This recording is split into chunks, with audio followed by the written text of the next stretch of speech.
Жансая Нұрғалиқызы 1996 жылы Жаңақорған ауданы Шырайлы мекен Шалқияда өмірге келдім.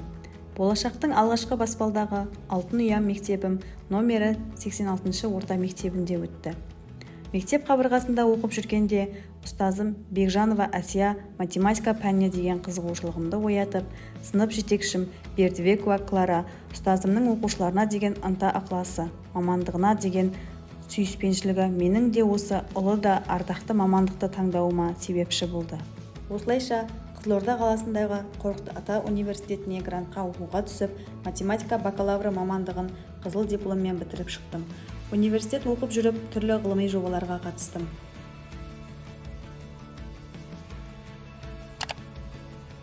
Жұмысқа орналасу мақсатында еңбек кезет сайтын қарай отырып, шөміш жалуына келуге шешім қабылдадым. Ұстаз болуға деген талпыныс жетелеп, осы шаңыраққа келді.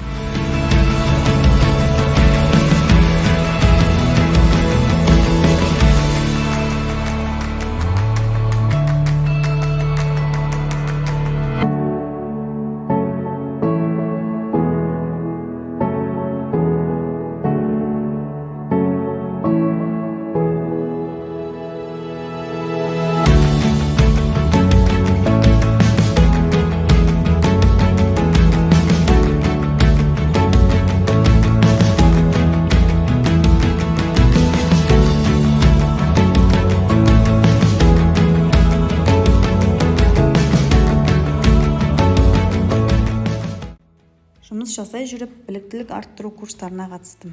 Ұстаз өмірге бейімдеуші, шәкіртті дұрыс жолға салып, жан дүниесін түсінетін, қиындық кезеңінде сүріндірмей құтқаратын тұлға.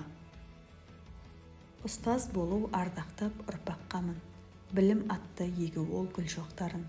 Бір тақтаның алдында айтқан сөзім, болашақтың төріне үн қатқаным.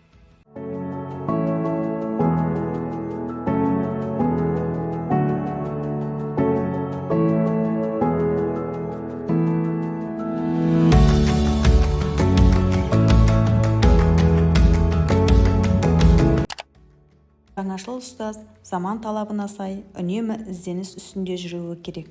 Сонымен қатар әр кез дамып сауатты болуы шарт.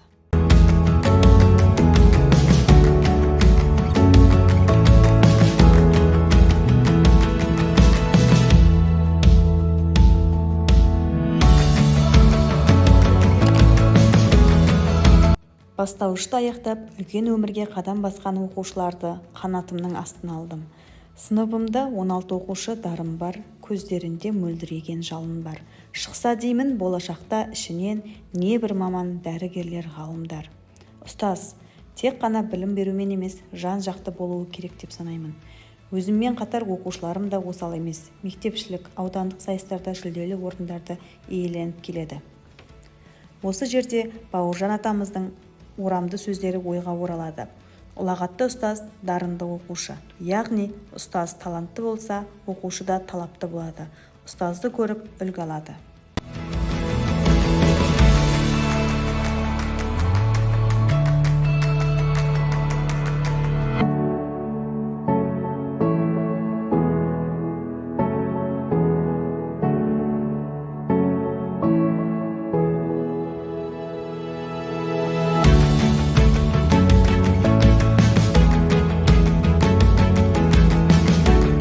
Ұстаз болу жүректің батырлығы, ұстаз болу сезімнің ақылдығы, ұстаз болу мінездің күншуағы, ұстаз болу адамның асылдығы.